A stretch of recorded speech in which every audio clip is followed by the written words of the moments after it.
جہنم، پھر ہم نے مقرر کر دی اس کے لیے جہنم، یصلاها مذموما مدحورا، کہ وہ اس جہنم میں داخل ہوگا ملامت کیا ہوا، دتکارا ہوا۔ ومن اراد الآخرہ، اور جو شخص آخرت کا ارادہ کر لیتا ہے، وسعى لها سعيها، اور پھر وہ آخرت کے لیے کوشش کرتا ہے جس طرح کوشش کرنے کا حق ہے، وَهُوَ مُؤْمِن، اس حال میں کہ وہ موحد و مومن ہو، فَأُولَئِكَ كَانَ سَعْيُهُمْ مَشْكُورًا، یہی ہیں وہ لوگ جن کی تگ و دو اور کوشش کی قدردانی کی جائے گی۔ كُلًّا نُمِدُّ هَؤُلَاءِ وَهَؤُلَاءِ، ان دونوں فریقوں میں سے ہر ایک، یعنی اللہ کے مقبول بندے اور راندہ درگاہ، ان میں سے ہر ایک کو ہم عطا کرتے ہیں، ان مقبول بندوں کو بھی اور غیر مقبول بندوں کو بھی، من عطاء ربک، یہ تیرے رب کی عطا ہے، وما کان عطاء ربک محظورا، اور نہیں ہے تیرے رب کی عطا کسی کے لیے بند۔ انظر کیف فضلنا بعضهم على بعض، میرے محبوب صلی اللہ تعالی علیہ وسلم ذرا دیکھیں نا، ہم کس طرح برتری عطا کرتے ہیں ان کو ایک دوسرے پر۔ وَلَلْآخِرَةُ أَكْبَرُ دَرَجَاتٍ، اور رہی آخرت تو وہ تو بہت بڑی ہے درجوں کے اعتبار سے، وَأَكْبَرُ تَفْضِيلًا، اور کہیں زیادہ ہے فضیلت کے اعتبار سے۔ لا تجعل مع اللہ الہا آخر، خبردار مت بنانا اللہ کے ساتھ کوئی دوسرا الہ، کوئی دوسرا معبود، فتقعد مذموما مخذولا، وگرنہ تو بیٹھ جائے گا قابل ملامت ہو اور ذلیل و رسوا ہو کر۔ صدق اللہ العظیم۔ سورہ بنی اسرائیل درمیان سے چند آیتیں آپ کے سامنے تلاوت کی ہیں، جس میں اللہ رب العزت نے ان آیات میں ہمارا مقصد زندگی کی یاد دہانی اللہ تعالیٰ نے فرمائی۔ اسے حضرت شاہ ولی اللہ رحمہ اللہ فرماتے ہیں کہ پورے قرآن کا خلاصہ 5 چیزیں ہیں، ان 5 میں سے پہلی چیز احکام کا، علم الاحکام، جس میں نماز، روزہ، پاکی پلیدی، حلال حرام، ان تمام کو احکام کہا جاتا ہے۔ دوسری چیز علم المجادلہ، بحث مباحثہ، اور قرآن کریم کے نزول کے وقت جو اللہ کے رسول صلی اللہ علیہ وسلم سے جن کا واسطہ پڑتا تھا اہل باطل میں سے، تو وہ 4 طبقے تھے۔ قرآن کریم نے پھر خوب دلائل کے ساتھ، عقلی اور نقلی دلائل سے، ان کے عقائد مذمومہ اور باطل عقائد جن کی کوئی بنیاد آسمانی کتابوں پر نہیں تھی، قرآن کریم نے ان کے دلائل کے پرخچے اڑا کر کے آخرت کو بھی ثابت کیا اور دین اسلام کی حقانیت کو بھی۔ اور وہ 4 طبقے یہود و نصارہ، 2 مشرکین اور 4 منافقین تھے۔ اس کے بعد تیسری چیز تذکیر بآلاء اللہ، اللہ تعالیٰ نے اپنی نعمتوں کی یاد دہانی بار بار کرائی، بار بار قرآن میں کرائی۔ میں نے یہ احسان کیا، میں نے تم پر یہ انعام کیا، دیکھو میرے بندے تمہارے لیے زمین بچائی ہے، آسمان کھڑا کر دیا، یہ سورج چاند ستارے، یہ غلے، یہ ترکاریاں، یہ میوے، یہ چرند پرند درند چوپائے، سب کچھ تمہارے لیے پیدا کیا ہے۔ اب اس میں بھی دیکھیں اللہ تعالیٰ نے پھر اس ایک ایک موضوع کو پورے قرآن کے اوراق میں پھیلا دیا، لیکن قرآن کا یہ اعجاز ہے، ایک ہی بات اللہ تعالیٰ نے مرارن و تکرارن ذکر کیے، لیکن ہر اسلوب بدل بدل کر، گویا کہ ہر اسلوب کے اندر ایک نئی لذت، ایک نیا مزہ، ایک نئی حلاوت اور نئی شرینی ملے گی۔ اور یہ بھی اس لیے اعلیٰ اللہ، یعنی نعمتوں کی یاد دہانی۔ اللہ تعالیٰ کیسے حکیم ہے۔ ہم دنیا میں دیکھتے ہیں نا، ہمارے لوگ کہا کرتے ہیں کہ بھئی منہ کھانا ہے تو اکشر مانیے۔ اللہ تعالیٰ یعنی اتنے کریم اور رحیم ہیں کہ قرآن کریم میں آدمی دیکھتا ہے تو ایسے لگتا ہے جیسے اللہ تو پیچھے ہی پڑ گئے ہیں کہ جنت جاؤ ہی جاؤ، جہنم سے بچو ہی بچو، بچو ہی بچو۔ جیسے ہم کو پیچھے لگ جاتا ہے نا، کہتے ہیں چھوڑنا لالا پیچھے پہ گیا۔ حالانکہ دنیا والوں کی تو غرض ہوتی ہے، لیکن وہ کریم رب ہے کہ جسے رائی کے دانے کے برابر بھی کسی سے کوئی غرض نہیں۔ ماں کا بھی مفاد ہے، باپ کا بھی اولاد سے ہوگا کہ وہ باپ کی پدری جو اللہ تعالیٰ نے شفقت رکھی ہے اسے تسکین نہیں آئے گی، تو مفاد حاصل ہوا کہ نہیں ہوا ماں کی ممتا کا۔ لیکن کریم رب تو غنی بے پرواہ ہے۔ یہی دلیل ہے کہ اللہ رب العزت نے ان موضوعات کو بکھیرا اور بار بار ذکر کیا کہ کسی طرح بے حیاؤ، میرا کھاتے ہو پیتے ہو تو پھر گن غیروں کی کیوں گاتے ہو؟ میرے گاؤ نا، میرے ترانے پڑھو، میری پاکیاں، میری تسبیحات۔ اور جب میں سب کچھ دے سکتا ہوں اور تمہارے بغیر مانگے کے دیتا ہوں اربوں خربوں چیزیں، تو کیا تمہاری چھوٹی چھوٹی پریشانیاں ٹینشنیں آ گئیں، جیسے ہم اپنی زبان میں کہتے ہیں کھوتی کھب گئی، تو کیا پھر اور کوئی نہیں نکال سکتا؟ کہ پھر مجھ سے صرف نظر کر لیتے ہو یا معصیتیں کرتے ہو، گناہ کرتے ہو، میری نعمت آنکھ دی ہوئی سے حرام کاریاں کرتے ہو، میرے کان میرے حکم سے سنتے ہیں اور اس سے میری مرضی کے خلاف بدبودار متعفن اور غلیظ بول سنتے ہو۔ اپنی وضع قطع میں نے خوبصورت لقد خلقنا الانسان فی احسن تقویم۔ اور انسان نالائق، ساری چیزیں انما امرہ اذا اراد شیئا ان یقول له کن فیکون۔ اتنے بڑے آسمان میں نے کن کہا کھڑے ہو گئے، میں نے کن کہا زمین بچھ گئی، اتنا بڑا سورج کن کہا پیدا ہو گیا، سیارے چاند ستارے فرشتے ہر چیز۔ تو کیا اتنی بڑی چیزیں، اتنے بڑے پہاڑ پیدا کر سکتا تھا اپنے ارادہ کن سے؟ تو کس باغ کی مولی ہے کہ تیرے لیے میں نقشہ پاس کرتا، انجینئر بلاتا، یہ مشکل تھا، لیکن صرف تیری قد کاٹھی ساری مخلوقات میں بڑھانے کے لیے اور تیری شرافت، تیری فضیلت کو اجاگر کرنے کے لیے میرے بندے تجھے میں نے اپنے دستے قدرت سے پیدا کیا۔ خلقت بیدیا۔ اب اس رب کا ایک یک طرفہ اتنا گہرا تعلق رب کا، دوسری طرف دیکھیں تو اتنے ہی نمک حرام اور غدار میں اور آپ ہیں۔ چاہیے تو یہ تھا میرے دوستو کہ زندگی کا ایک لمحہ بھی رب کی نافرمانی سے وہ نہ گزرتا، بچ کر رہتے، لیکن ہم رات دن اللہ کی زمین پر، اللہ کی دھرتی پر گناہ کرتے ہیں، بد نظریاں کرتے ہیں، کانوں کا غلط استعمال، گانے باجے، غیبتیں کرنا، مسلمانوں سے باطنی گناہ، دل کے جو چھپے ہوئے حسد، کینہ، بغض، حب جا، اپنے کو بڑا سمجھنا، یا دور حاضر کے اور کتنے گناہ ہیں جو آج امت نے گناہوں کی فہرست سے ہی نکال دیا۔ تو جب گناہ ہی نہیں سمجھیں گے تو بھلا بتلاؤ بچیں گے پھر؟ ایک آدمی کو احساس ہو گیا، سمجھ لیں ہاں مجھے تو شوگر ہے، اسے آپ سونا بھی اگر میٹھا کر کے دیں تو نہیں کھائے گا، احساس ہو گیا ہے نا۔ لیکن جسے پتہ ہی نہیں ہے مجھے شوگر ہے تو وہ تو رگڑتا چلے جائے گا جو کچھ بھی، جب تک کہ اسے یقین نہ آ جائے۔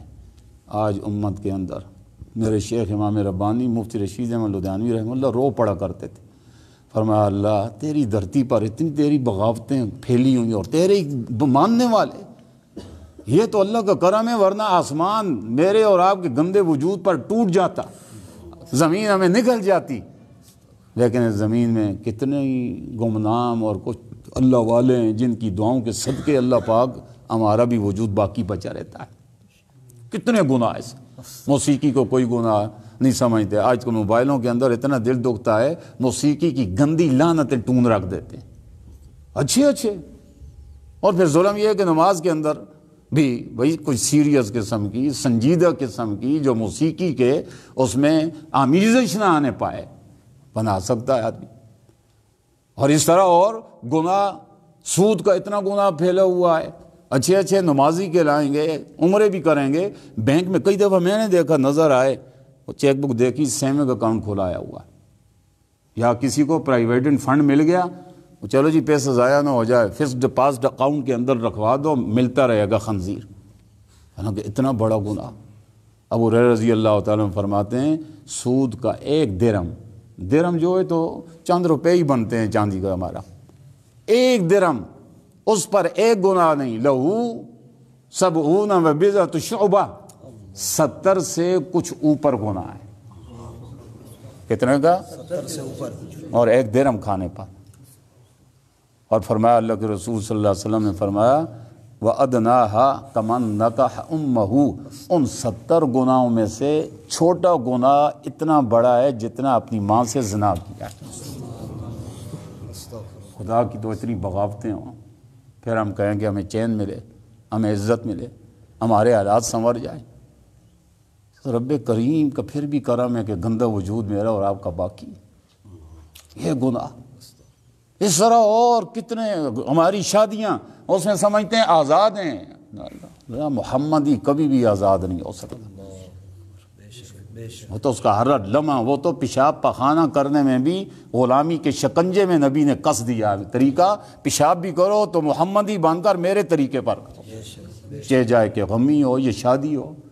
رسمیں رواجیں چونکہ باپ دادے ہمارے وڈ وڈیرے اکثریت کے سوائے سادات کے ظاہر ہے ہم ہندوؤں اور سکھوں کی اولاد ہیں، پیچھے تاریخ دیکھ تو، اور یا پھر ہمارے وڈ وڈیرے سکھوں اور ان کے ساتھ رہیں تو وہ گندے اثرات کفریہ رسم و رواج ہمارے اندر بھی آ گئی اور آج تک چلی آ رہی. سکر کسی نے فون پر پوچھا، حالانکہ پوچھنے والا اچھا دیندار گرانا، تو کہ جی وہ شادی کرنی تھی رمضان کے بعد، لیکن مشہور کیا 2 چاندوں کے درمیان شادی منحوس ہوتی ہے. دین کو جو چھوڑتا ہے تو پھر وہ گاڑی ایک دفعہ جب وہ روڈ سے اترتی ہے نا تو پھر کلا بازیاں کھاتی ہی رہتی ہے. صراط مستقیم ہے دین. اور یہ میں نے اسے بتلایا کہ میں نے تو صحیح توریوں سے پھر میں کہا ظالموں تم اپنے آپ کو دیندار بھی کہلاتے اور اتنا تمہارا یہ ابو جہل والا عقیدہ. اور میں نے غلط نہیں کہا، مشکات جلد ثانی میں اٹھا کر وہاں حدیث دیکھ لیں، یہ عقیدہ ابو جہل اور مشرکین عرب کا چلا آ رہا تھا. شوال کو منحوس سمجھتے، عید کا چاند ہے نا کہ اس میں شادی کامیاب نہیں ہوتی. تو حضرت سیدہ طاہرہ مطہرہ اور صدیقہ بنت صدیق امی عائشہ رضی اللہ تعالیٰ عنہ، مشکات جلد ثانی کتاب النکاح میں آپ فرماتی ہیں لوگوں یہ مشرکین کا گندہ طریقہ، دنوں میں کچھ نہیں رکھا، نحوست کسی چیز میں رب نہیں رکھی، نحوست تو اپنے اعمال میں ہوتی ہے. اور فرماتی ہیں کہ میری جب سرور دو جہاں سید الاولین والآخرین محمد الرسول اللہ صلی اللہ علیہ وسلم سے میرا نکاح ہوا تو شوال میں ہوا. اور فرمایا پھر اتفاق کی بات کہ 1 سال بعد جب رخصتی ہوئی تو وہ بھی شوال کے مہینے میں ہوئی. اور پھر فرماتی ہیں کہ لوگوں دیکھو میری زندگی اور نبی کی دیگر ازواج کو بھی، کون ہے مجھے ذرا بتلائے کہ میرا جو تعلق ہے نبی کے ساتھ مجھ جیسی کوئی قابل رشک ہو سکتی ہے، کوئی نصیبے والی ہو سکتی ہے. تو یہ ساری نحوستیں ہیں. تو یہ تذکیر بآلا اللہ. اور ایک چیز قرآن کریم کے اندر تذکیر بالموت وما بعدہ، یہ آیتیں اسی سے آپ متعلق ہیں. اس میں بھی قرآن نے ایک جگہ نہیں، 10 نہیں، 20 نہیں، سینکڑوں دفعہ تذکیر بالموت وما بعدہ. اللہ نے بار بار بار بار بار کیا کیا؟ موت کو یاد کرایا اور مرنے کے بعد والی زندگی. لیکن ہم دنیا فانی سے دل لگا کر اپنی منزل مقصود کوئی بلا بیٹھے ہیں، لیکن اللہ بھولنے نہیں دیتے. لیکن کوئی بدنصیب قرآن کے قریب آئے تو اس کے اندر پھر وہ سویا ہوا ضمیر جاگے گا نا. اور یاد رکھیں قرآن کریم یہی تمام علوم جتنے بھی ہیں ان سب کا چشمہ اور منبع اور مخرج ہے ہی رب کا قرآن. رب کریم خدا پاک کی ایسی کامل کتاب ہے کہ جس میں دور حاضر دور نبوی کے اندر اس دور کے مقتضیات نہیں، اللہ علیم ہے قیامت تک آنے والے زمانے بدلیں گے، احوال بدلیں گے، انسانوں کی طبیعتیں بدلیں گی، مزاج بدلیں گے، تو رب نے ایسی زبردست کلام کا یہ معجزہ ہے کہ ہر زمانہ اور ہر صدی کے مقتضیات کے مطابق قرآن کریم تمام ضروریات کو پورا کرتا ہے اور قیامت تک کرتا رہے گا، شرط ہے کہ کوئی آیت صحیح اس کے قریب مجھے یاد نہیں۔ ایک اللہ والے کا مقولہ ہے کہ ہے بڑا بد نصیب ہے وہ کیڑا زمین میں رہنے والا کہ جس کی غذا اللہ نے مٹی بنائی، جس کی غذا مٹی بنائی اور پھر زمین میں رہ کر کے وہ بھوکا مر جائے، اس کیڑے سے بڑا بد نصیب کوئی نہیں ہوگا۔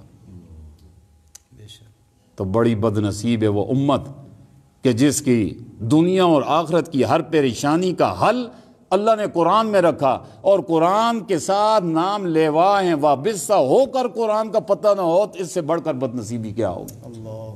کہ یوں ہی مر رہے ہیں قرآن سے دور، ٹینشن میں مر رہے ہیں، چڑ چڑ کر مر رہے ہیں، کوڑن کی زندگی گزار رہے ہیں۔ آؤ نا قرآن کریم تمہارے ہر درد کو اس کی تشخیص بھی کرے گا، علاج بھی بتلائے گا۔ تو تذکیر بالموت، موت کی یاد دہانی اور موت کے بعد والی زندگی، قرآن کریم کے اندر اسی ضابطے کو ذکر فرمایا۔ اللہ تعالیٰ نے فرمایا من کان یرید العاجلہ، جو شخص یہ ایڈوانس دنیا یعنی مراد ہے کیونکہ یہ آخرت سے پہلے، جو دنیا کا ارادہ کرتا ہے عجلنا لہ فیہا ما نشاء، تو ہم اس کو جلدی عطا کر دیتے ہیں اس دنیا ہی کے اندر۔ لیکن اس میں بھی اللہ نے فرمایا کہ جو آخرت کو فراموش کر دیتا ہے اور دنیا کو یہ اپنا ہدف بنا لیتا ہے کہ ہے دنیا ہے دنیا ہے دنیا، بس یہی دنیا ہے سب کچھ۔ اور کئی تو ہم بچپن میں سنا کرتے تھے، کفر کئی لوگ بک دیتے تھے، کہتے تھے او چھوڑو جی اے جہاں مٹھا تے اگلا کائن ڈٹھا، حالانکہ یہ دیریوں کا عقیدہ، ایسے تو آدمی ایمان سے ہی خارج ہو جائے گا۔ اس لیے کہ دیکھی ہوئی چیز کا تو اتنا یقین حاصل نہیں ہو سکتا جتنا اللہ کے قرآن نے جو چیز ذکر کر دی ہے۔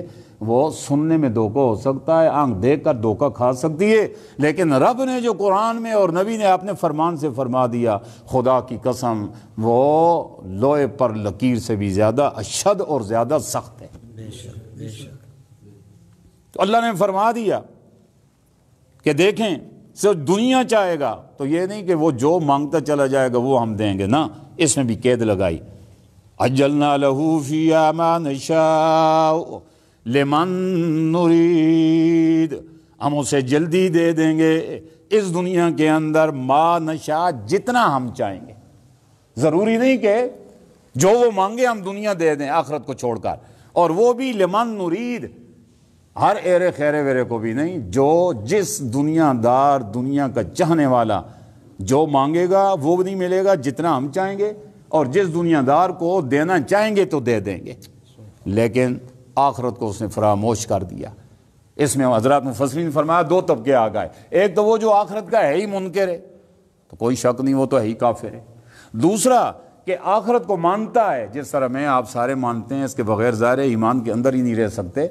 وہ آخرت کو مانتا ہے لیکن آخرت کی تیاری نہیں کرتا، یقین نہیں ہے نا، سستی کرتا ہے۔ دونوں کے بارے میں فرمایا ثم جعلنا لہ جہنم، پھر ہم نے مقرر کر دی اسے بد نصیب کے لیے جہنم، یصلاھا، کہ وہ اس جہنم کی آگ میں داخل ہوگا، مذموما مدحورا، ذلیل و خوار، قابل ملامت اور دھتکارا ہوا۔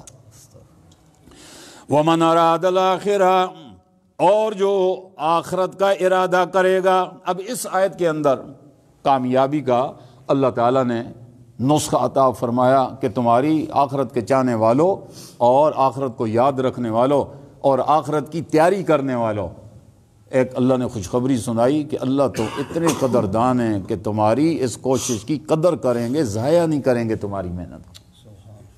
لیکن اس کی 4 شرطیں اس آیت میں ذکر کی ہیں۔ کتنی؟ 4۔ پہلے دیکھیں وَمَنْ أَرَادَ الْآخِرَةَ، اس میں تصحیح نیت آ گئی، اخلاص بھی ہو، یہ نہیں کہ آخرت کا لیبل لگا کر اندر سے چھپا ہوا دنیا مردار کا کتا بنا ہوا ہو۔ دنیا کا لیبل آخرت کا، لباس درویشوں کا، نماز زاہدین عابدین کی طرح، لیکن اس سے بھی وہ دنیا کے مفاد کی نیت رکھتا ہے، فرمایا اس کے لیے نہیں. پہلی شرط ہے کہ آخرت کو آخرت کی نیت سے کہ اللہ راضی ہو جائے. وَمَنْ أَرَادَ الْآخِرَةَ، اور جو شخص آخرت کا ارادہ کر لیتا ہے. نمبر 2 وَسَعَىٰ لَهَا، اور پھر آخرت کی تیاری میں لگ جاتا ہے. اب ارادہ تو میں بھی کہتا ہوں، ہاں یار میرا بھی ارادہ ہوئے دل سے، یار اللہ میری آخرت اچھی کرے، اور کوئی مسلمانوں سے انکاری کرنے والا نہیں. مسلمان کتنا گرا ہوا اسے کہو تو کہ ڈرتا کہتا اللہ قبر اچھی کرے، بھائی آخرت اچھی کرے. لیکن قرآن نے آگے دودھ کا دور تھرمامیٹر لگا دیا. اس میں مخلص کون ہے، منافق کون ہے؟ اس کہنے میں بھی منافق ہیں. تو مخلص کیا ہے؟ شرط یہ ہے کہ وَسَعَىٰ لَهَا، کہ صرف تھوک سے پراٹھے نہ بنائے، کہ بنتے ہیں تھوک سے پراٹھے، خیالی پلاؤ نہیں. وَسَعَىٰ لَهَا، اب جب اس نے واقعی سچا ہے اپنی نیت کہ اللہ میری آخرت سنور جائے، میری قبر بن جائے، تو قرآن کہتا ہے وَسَعَىٰ لَهَا، پھر اس کے لیے تگ و دو اور کوشش میں لگ جاتا ہے. آخرت کی کوشش بھی کرے نا. اب کوشش کیا ہے؟ آخرت 24 گھنٹے کے اندر مجھ سے کوئی ایسا عمل، کوئی بات، کوئی حرکت ایسی نہ ہو جائے کہ جس سے میری آخرت نہ بگڑ جائے. یعنی گناہ سے بچے گا، نظر کو پاک رکھے گا، کانوں کو پاک، اپنے لقمے کو پاک، شرمگاہ کو پاک. اور خصوصاً اس امت کا سب سے بڑا فتنہ جو سمارٹ فون آ چکا ہے. حضرت میرے استاد شیخ الاسلام مولانا تقی صاحب فرماتے ہیں کہ میرے نزدیک جسے 100% 100% یقین، جسے 100% یقین جب تک نہ ہو کہ یہ میں رکھ کر غلط استعمال نہ کروں گا، اس کے لیے سمارٹ فون رکھنا جائز ہی نہیں. پہلے تو یہ منصب روکتا تھا، ٹوپی داڑھی روکتی تھی، نماز روکتی تھی. لوگ کہیں گے یہ دیکھ یار، یہ بھی حاجی صاحب وہ دیکھو سنما کی قطار میں کھڑے ہوئے ہیں. لیکن اب تو اللہ معاف کرے ساری دنیا کا گٹر اس کے اندر بھرے ہوئے ہیں. اب تو کوئی دیکھنے والا نہیں ہے. کمرے میں سونے لگا، چٹکی لگائی تو اچھے دیندار کہلانے والے گندی چیزیں دیکھ رہے ہیں. تباہی اور بربادی. تو وَسَعَىٰ لَهَا، کہ آخرت کی کوشش میں بھی لگ جائے. اور کوشش کے بعد اس میں یاد آ گئی بات، حضرت امام ربانی مفتی رشید احمد لدھیانی رحمہ اللہ فرمایا کرتے تھے کہ صرف وہ ارادے سے کام نہیں چلتا. سمجھے؟ فرمایا کرتے تھے جس طرح گاڑی منزل مقصود تک پہنچنی ہو تو اس کے 2 پہیے درست ہوں، تو اس طرح آپ بھی چاہتے ہیں کہ میں خیر و عافیت سے میری یہ ساری گاٹیاں عبور ہو کر آخرت کے اندر جنت تک پہنچ جاؤں، تو 2 پہیے ہیں اس کے بھی. ایک ہے کہ وہ ارادہ و ہمت کرے گناہ سے بچنے کا، ارادہ و ہمت. اور نمبر 2، ارادہ اور ہمت کرنے پر نظر نہ کرے کہ میرے ارادے سے نیکی ہوگی، میری ہمت سے ہوگی، میری کوشش سے ہوگی. نہیں، نظر اللہ پر رکھے کہ جب تک وہ رب دستگیر میری دستگیری نہیں کرے گا تو میں 1 انچ نیکی کی طرف نہیں بڑھ سکتا اور 1 انچ گناہ سے نہیں ہٹ سکتا. یہی لا حول ولا قوت الا باللہ کا ترجمہ. تو 2 چیزیں، یعنی توفیق اللہ کی، یعنی دعا کرے اللہ بے دین معاشرہ ہے. ہر دعا میں خلوت میں بیٹھ کر رویا کرو اللہ چاروں طرف سیلاب گناہوں کا، اور اللہ میں اس سیلاب سے گزر کر میرا دامن ہو، تر نہ ہو گناہوں سے. اللہ یہ مجھ سے نہیں ہو سکتا ربا جب تک تو اپنی رحمت کی انگلی سے پکڑ کر میرا بیڑا پار نہیں کرے گا. تو اللہ سے دعا کرے، یعنی اللہ سے توفیق مانگے، اللہ کی مدد مانگے، اور ساتھ ہمت کرے گناہ چھوڑنے کے اندر، اللہ کی نافرمانی چھوڑنے کے اندر، آخرت کی تیاری کے اندر. دونوں میں سے اگر صرف ہمت ہی کرے گا تب بھی نہیں، اور صرف کہتا ہے دعاؤں سے بیڑے پار ہو جائیں تو وہ بھی نہیں ہوگا. کہ خودو نہ ہینگ لگے نہ پھٹکڑی لگے اور رنگ چوکھا آ جائے، یہ اصول شریعت کے اندر نہیں چلتا. یہاں دونوں چیزیں ہوں. اور چوتھی شرط سعیہا، کوشش بھی کرے جیسی آخرت کی کوشش کرنی چاہیے. اب وہ کیسی کرنی چاہیے؟ فرمایا ہر عمل جو ہے سعی، ہر عمل قبول نہیں ہوگا. تصحیح نیت بھی ہے، لاکھ اخلاص سے عمل کرو، اور پھر اس اخلاص کے بعد پیدا ہونے کے عمل بھی کر لیا، لیکن وہ عمل اللہ تعالیٰ تمہارے منہ پر مارے گا جب تک کہ عمل کا نمونہ اور سیمپل نبی کی زندگی. سعیہا، جیسی کوشش کا حق ہے، جیسی کوشش کرنی چاہیے، تو کوشش کیسی کرنی چاہیے؟ ہمارے اعمال کا قبلہ اللہ کے نبی کا عمل قبلہ اللہ نے بنا دیا۔ نماز کا قبلہ دیکھیں بیت اللہ ہے۔ کوئی آدمی جان بوجھ کر کے کیا ساری زندگی پڑھ کر ادھر بڈھا ہو گیا ہوں، چلو یہ بھی تو اللہ کا طرف ہے، مشرق کی طرف پڑھتا ہوں، ساری رات 2 رکعتوں میں لگا دے، روتا دھوتا رہے، قرآن پڑھے تو قبول ہوں گے وہ 2 نفل؟ الٹا تحقیر اگر کر دی تو کافر ہو جائے گا، ورنہ گناہگار ہوگا۔ اللہ نے بھی فرما دیا وَسَعَى لَهَا، صحیح بھی کرے، کوشش بھی کرے، سعیہا، اور کوشش بھی ایسی کرے جو آخرت کی کوشش ہو، اور اس کا سیمپل لَقَدْ كَانَ لَكُمْ فِي رَسُولِ اللَّهِ أُسْوَةٌ حَسَنَةٌ، نبی کی زندگی، نماز نبی جیسی، اذان نبی جیسی، تمہارا چہرہ نبی جیسا، تمہاری شادی، تمہاری غمی، تمہارا اٹھنا، تمہارا بیٹھنا، ساری چیزیں، یہ 3 شرطیں، اور پھر یہ تو گویا کہ پوشن سمجھ لیں، 3 ہو گئے، اس کی نیچے آ گئی بنیاد وَهُوَ مُؤْمِن، ای موحد، شرط یہ ہے کہ وہ عقیدہ بھی توحید والا ہو۔ ایمان کا تعلق دل سے، عمل سے نہیں، نظریہ ہے۔ ایمان یعنی اللہ کی ذات کے بارے میں وحدہ لا شریک ہے، ذات میں بھی تو صفات میں بھی اللہ وحدہ لا شریک ہے۔ جس طرح 2 خدا نہیں ہو سکتے، اس طرح اللہ تعالیٰ کی خاص صفات خاصہ میں بھی اللہ کا کوئی غیر، اللہ ہر جگہ حاضر ناظر، اللہ ہر ایک کی وہ دکھڑے سننے والا، سمیع بھی وہ، بصیر بھی وہ، حاضر ناظر بھی وہ، علام الغیوب بھی وہ، مشکل کشا بھی وہ، حاجت روائی کرنے والا بھی اللہ، ہاں بیڑے تارنے والا بھی اللہ، اور بیڑے کنارے لگانے والا بھی اللہ، رزق دینے والا، عزت دینے والا، ذلت کے جوتے لگانے والا، عزت کی چوٹیوں پر پہنچا کر ذلت کی پستیوں میں پھینکنے والا بھی اللہ، اور ذلت کی پستیوں سے اٹھا کر عزت کی چوٹیوں پر پہنچانے والا بھی اللہ۔ اور یہی نبی نے یقین بنایا۔ آپ دعا پڑھا کرتے تھے اللہم لا مانع لما آتیت ولا معطی لما منعت، اللہ کوئی دے نہیں سکتا اگر تو روک دے، یعنی تو روک دے تو کوئی دے نہیں سکتا، جو تو دے تو کوئی روک نہیں سکتا۔ ولا ينفذ الجد منک الجد، اللہ جب تیری پکڑ اور گرفت آ جائے تو پھر کسی صاحب منصب، کسی صاحب اتھارٹی کو اس کا منصب و اتھارٹی بچا سکتا نہیں۔ پھر بڑے بڑے فرعون بھی جب وہ مینڈک کی طرح چوہے تیرے ڈبکیاں لگی تو وہ بھی کہنے لگے اب خدا، ساری خدائی نکل گئی اپنی، اب کہنے لگا ہاں اب ایمان لا رب موسیٰ پر، قارون پر۔ اور بھی دیکھیں ہماری تھوڑے زمانے کے اندر بھی بڑے بڑے پاکستان میں بھی جابر ظالم آئے، کیا کیا وہ گرجتے تھے، لیکن کتوں کی موت کئی تو مر کر گھوروں میں پہنچ گئے، آج ان کی مٹی کی ڈھیری کا بھی نہیں پتہ، کتے بھی گزرتے ہوئے پیشاب کر دیتے ہوں گے، اور کئی تو قسم پرسی کی زندگی کتوں کی طرح گزار رہے ہیں، جنہوں نے علماء پر بپتیاں کسیں، جنہوں نے علماء کو شہید کیا، اور جنہوں نے کہا کہ بس انا ربکم الاعلی، جب بس ہمارے پاس ہے سب کچھ تو ہم ہی سب سے بڑے رب بن گئے۔ تو یہ 4 شرطیں اللہ نے ذکر فرمائیں۔ آگے اللہ نے فرمایا فَأُولَئِكَ كَانَ سَعْيُهُمْ مَشْكُورًا، یہ 4 شرطیں، اخلاص بھی ہو، تصحیح نیت بھی ہو، نمبر 2 اس کے لیے پھر ہمت کر کے قدم بڑھائے، اٹھائے، محنت کرے، ہاں، اور تیسری چیز پھر طریقہ بھی نبی والا ہو جیسے آخری کا، اور چوتھا معاہد بھی ہو۔ اللہ فرماتے ہیں پکا ٹھکا قانون ہے فَأُولَئِكَ كَانَ سَعْيُهُمْ مَشْكُورًا، یقیناً یہ لوگ ہیں کہ جن کی یہ کوشش، تگ و دو اور محنت، اللہ اس کی قدردانی کریں گے، یعنی اللہ تعالیٰ پھر انہیں آخرت کی طرف چلائیں گے۔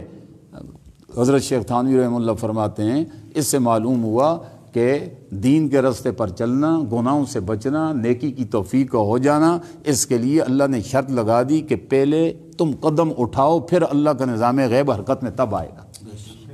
اور بڑی ایک بہترین پوائنٹ ذکر کیا حضرت شیخ تھانوی نے اسی میں، فرمایا دیکھیں بھائی انسانوں کے اندر سب سے بڑا، انسانوں میں اللہ کا سب سے زیادہ مقرب برگزیدہ کون سا طبقہ ہے؟ انسانوں میں نبیوں کا۔ اور حضرت یوسف علیہ السلام تو صرف نبی نہیں، خود بھی نبی ہیں، باپ بھی نبی ہے، دادا بھی نبی ہے، اور پردادا بھی نبی ہے۔ لیکن معاملہ اللہ کا یہ قانون ہے، سمجھ رہے ہیں، صحیح پر آ گیا، صحیح کرنی ہوگی۔ کئی آتے ہیں نوجوان، تجربہ ہے، جو نے کہو بھائی توبہ توبہ توبہ، بھائی دیکھو یہ گناہ ہے، اللہ کی نافرمانی، یہ نہ کرو۔ او جی ٹھیک ہے، شرمندگی سی کر کے بس مولوی صاحب تسی دعا کرو اللہ ماں بچاوے۔ یہ منافقت ہے اس میں۔ اللہ کی قسم اگر اس کے دل میں سچی پیاس ہوتی نا تو یہ زمین اوپر، آسمان خدا کی قسم نیچے آ سکتا ہے، میرے رب کا جو وعدہ ہے اس میں رائی برابر بھی فرق نہیں۔ اور اللہ نے فرما دیا واللہ یہدی من ینیب، جس کے دل میں انابت کہتے ہیں دل کی پیاس، دل کی چاہت، سچا طالب، منافق نہیں، بنسپتی نہیں، یہ نہیں ہماری طرح نہ ہلتے نہ ککڑ نہ منہ نہ سر۔ دو رنگی ہم نے تو زندگی، دو رنگی چھوڑ دے، یک رنگ ہو جا، یا سراسر مومن یا پھر سنگ ہو جا، پکے مومن بن جاؤ، اندر سے بھی باہر سے بھی، اور کامل مسلمان۔ تو اللہ فرماتے ہیں من ینیب، اور یہ اللہ فرما رہے ہیں کہ اللہ یقیناً اپنی رحمت کی انگلی پر پکڑ کر تمہیں چلائے گا جنت کی طرف، لیکن ہر ایرے خیرے نتھو ویرے کو نہیں، من ینیب جو دل سے چاہتا ہو۔ انابت کہتے ہیں نا دل کی چاہت، تو جو چیز دیکھیں بھائی، ایک آدمی دل سے چاہتا، پیاس پہ شدید پیاسا ہے، تو وہ اگر پانی دیکھ لے اور یہیں سے کہہ دو پانی ادھر آ جا میرے پاس، تو کہا جائے گا کہ پھٹا پیار، سمجھے نا، پیٹ بھرا ہوا ہے اس لیے مستیاں کر رہا ہے۔ اور وہاں اگر چلا بھی جائے اور ٹوٹی کھول کر کہہ دے آپ اڑ کر میرے منہ میں آ جاؤ، تو قرآن نے ایک تمثیل بھی دی ہے، وقت نہیں ہے سمجھنا، یہ حماقت ہے۔ تو وہی حضرت شیطانی فرماتے ہیں، حضرت یعقوب علیہ السلام، جو قصہ لمبا ہے نا، زلیخا نے فطرے کا جال بننا شروع کر دیا، بنتی رہی، اس طرح مکڑی وہ بنتی ہے مکھی کو پھنسانے کے لیے، اور کتنے وہ جال بنے، 7 دائرے، 7 کمرے، ایک دوسرا اللہ کا نبی معصوم اور بیٹا بھی نبی کا، اتنا شانہ والا، اور پھر آزمائش دیکھو، حضرت یوسف علیہ السلام جوان ہیں، ہمارے جوان قابو میں نہیں آتے، اللہ معاف کرے، اور نبی کی جوانی کا پتہ ہے، ہمارے تو اللہ معاف کرے بد نظریاں کر کر کے نیٹ کے اندر دیکھ کر جو ہے نام کے جوان رہ گئے ہیں، اندر ان کی مردانگی کی روح ختم ہو گئی ہے۔ ورنہ یہ حکیم جگہ جگہ نہ لکھتے کہ شادی سے پہلے اور شادی کے بعد مشورہ ضرور کرو، پتہ یہ گناہوں کی ماری ہوئی قوم ہے، تباہ و برباد ہے، یہ نیٹ انٹرنیٹ استعمال کر کے گٹر دیکھ کر قوت بہا کے مردوں کے جنازے نکل چکے ہیں۔ اور اتباع نے لکھا ہے اتنا بدکاری سے قوت بہا کمزور نہیں ہوتی جتنا دیکھ اور سن کر گئے، اور گندی چیزیں اور دیکھ کر اس وہ بڑھتی ہے، اور پھر تکمیل نہیں ہوتی شہوت کی، تو اس پر ایسی ضرب کار بھی لگتی ہے کہ دیکھنے میں گورا چٹا جوان چوڑا چکلا ہوگا لیکن مردانگی نہیں ہوگی۔ اور ہم تو ایسے طبقے سے تعلق رکھتے ہیں کہ لوگ ہمیں ہمدرد سمجھتا ہے، خیر خواہ، جو قرآن سامنے ایک نہیں کئی نوجوان شادی کے دوسرے تیسرے دن میرے پاس آئے اور واللہ روئے بھی ہیں کہ حضرت شادی کر لیے لیکن حق زوجیت ادا نہیں ہو سکتا۔ یہ گناہوں سے بچا کرو، گناہوں کے اتنے وبال ہیں خدا کی قسم، یہ نہیں کہ قبر آخرت بگڑے گی، خدا دنیا بھی بگاڑ دیتا ہے، عزتیں ختم کر دیتا ہے اللہ تعالیٰ، اور لطف نہیں آئے گا پھر۔ حضرت یوسف علیہ السلام سے عبرت اللہ نے پوری صورت، اس لیے اس میں کئی سینکڑوں عبرتیں، ان میں سے ایک یہ بھی ہے کہ واہ رے جوانی دیکھو، اور پھر طاقت کتنی کہ ایک روایت کے اندر ایک نبی کم از کم جنت کے 70 مردوں کے برابر اس میں مردانہ طاقت ہوتی ہے۔ اور پھر ہمارے تو جوان چھتر بے مہار جنہیں قرآن کے قریب آئے لوسی کتے کی طرح کالجوں اور یونیورسٹیوں کے گیٹوں پر جو ہے تو وہ سونگتے ہوئے پھریں گے۔ حضرت یوسف علیہ السلام یہاں معاذ اللہ طالب نہیں مطلوب بن گا، یہ اور زبردست آزمائش ہے، طالب نہیں بلکہ مطلوب سمجھتے ہو نا، کہ وہ دیوانی ہو گئی، وہ نہیں چھوڑ رہی پیچھے، اور 7 کمروں میں بند ہیں، جہاں تو نہیں پتا۔ جب ادھر آیا تو قرآن نے تو اختصار کے ساتھ ہی تلک کہ آؤ میری خواہش پوری کرو۔ حضرت مفسرین فرماتے ہیں حضرت یوسف علیہ السلام کا تو جس طرح دماغ گھوم گیا، اور آئے میرے رب، میرا خالق، میرا محسن، میرا رزاق اس کی اتنی بہانگ نافرمانی کی طرف دعوت دے رہی ہے، وَحَمَّتْ بِهِ وَحَمَّ بِهَا، کہ اس نے تو گندگی کا ارادہ کیا یقیناً، اور یوسف نے بھی کوئی ارادہ کر لیا تھا کہ اس کا بھیجا ہی پھاڑ دوں بدبخت کا، لیکن بس نہیں چلتا تھا۔ اب کھڑے ہیں، اوپر دیکھا، یا اللہ اب کوئی بھاگنے کا سبب ہے گناہ سے نہیں، تالے لگے ہوئے ہیں، شہی تالے، اگر ایک سے نکل جائیں تو دوسرا تیسرا، 7 کا کیا کریں گے، کوئی اوزار نہیں۔ مفسرین نے لکھا کہ جب کھڑے ہوئے تھے اللہ کی مدد نہیں آئی، پھر دل میں نبی تھے تو وہ فطرتی جو اللہ نے ہدایت رکھی، خیال آیا کہ اللہ تو بچائے گا لیکن میں وسع لہا، اپنی صحیح تو میں کروں نا، کوشش تو کروں نا، جتنا میں گناہ سے بھاگ سکتا ہوں اتنا بھاگوں.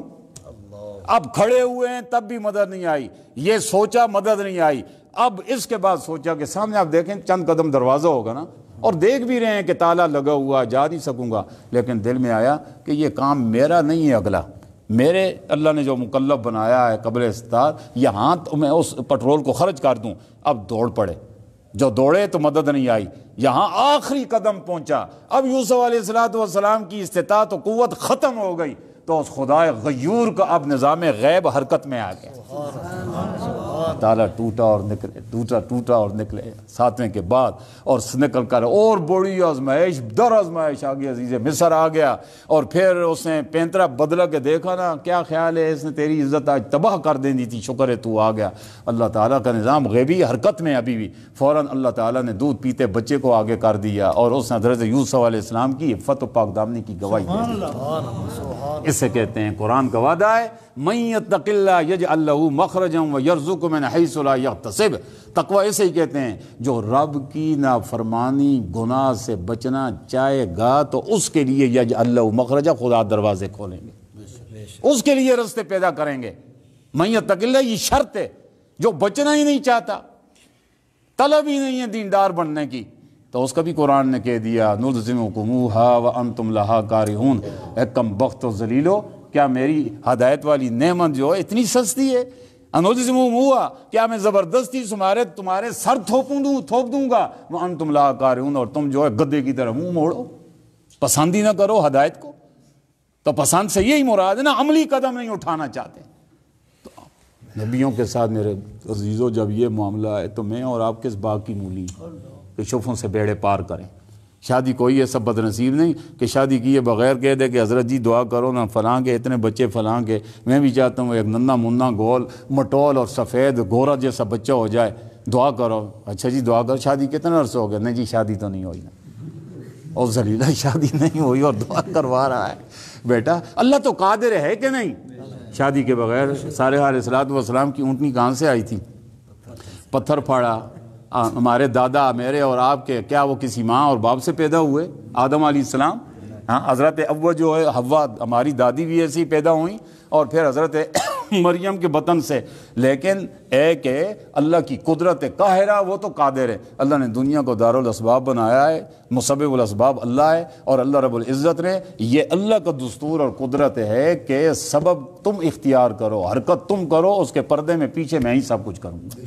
تو اس کے لیے جہاں ہم ایسا کوئی احمق نہیں کہتا, اور یہاں کہتے ہیں کہ جی شفوں سے بیڑے پار کر دو, یہ ٹینشن دور ہو جائے, پریشانی دور ہو جائے. اور ظالم تو بھی تو کچھ کر, اپنا پٹرول خرچ کر, توبہ طائب ہو اللہ رب العزت کے دربار. اللہ جو تو اب تک گندگیاں کھائی ہیں, گناہ کیے ہیں, وہ اتنا خدا کی قسم قدردان ہے کہ دوسرے مقام پر فرمایا ساری زندگی اگر گناہ کرتے رہے اور نجاست کھاتے رہے, شرک کرتے رہے, کفر کرتے رہے, بدعات کرتے رہے, بدکاریاں, شراب, جو کچھ بھی کیا, الا من تاب, مگر جو توبہ کر لے مرنے سے پہلے. توبہ کا معنی ہوتا ہے لوٹنا, جو لوٹ کر آ جائے. جسے کہتے ہیں صبح کا بھولا شام کو لوٹ آئے, تو اسے بھولا ہوا نہیں کہتے. یہ اس کا مصداق دیکھو اللہ کی طرح. الا من تاب, اللہ فرماتے ہیں ہاں جو بندہ بن جائے اور گندگیوں کو تھو کر کے میری طرف مڑ کر آ جائے, میری طرف, تو اللہ کیا پھر اب گناہ معاف کر دے گا؟ فرمایا یہ تو پھر خدا نہ ہوا نہ صرف گناہ معاف کروں. اللہ فرماتے ہیں وہ عمل صالحہ, ایک تو عمل صالح آئندہ کے لیے کرو. اولئک یبدل اللہ سیئاتہم حسنات, میں اللہ صرف گناہوں کو معاف نہیں کروں گا, فرشتوں کو کہوں گا اس کے ساری زندگی کے زناکاریاں, شراب, بدماشیاں, جو کچھ پہاڑ ہے نا, مٹانا نہیں, ان کو لکھ دو, اس کی نیکیاں ہیں یہ ساری. اتنا کریم ہے کوئی کہ یہ گناہ ہیں پہاڑ اور نیکیاں اللہ نے بنا دی. کمی میرے دوستو اور میرے عزیز بچوں, نوجوانوں, آپ کو بھی اللہ کے لیے کہتا ہوں, کسی پر نہیں, اپنی جوانی پر رحم کرو, اپنی زندگی پر رحم کرو, اور دل پر پتھر رکھ کر یہ موبائل گندا استعمال ہی نہ کرو. سمجھے نا, گندا بالکل یہ کرو ہی نہیں, کیونکہ کوئی وثوق نہیں ہے. ہاں علماء کی صحبت ہوتی ہے, اللہ والوں کی کوئی فکر آخرت کا غلبہ ہوتا ہے, تو جہاں فوائد ہیں کوئی شک نہیں. ہم لوگوں نے بھی رکھا ہے کتب خانے کے لیے, اور کئی ہزاروں کتابیں, تفسیریں, ہر چیز ساتھ چلتی پھرتی بولتے رہتے ہیں, دیکھ کر ایسے اور کئی فوائد ہیں. تو لیکن آپ لوگوں اس کا استعمال، اور آپ بزرگوں کو کہوں گا اللہ کے لیے، اکابر کا یہ تجربہ ہے کہ بچیوں کو تو موبائل کوئی بھی ہو، سادہ بھی، ہاتھ میں لگانا بھی حرام سمجھتے۔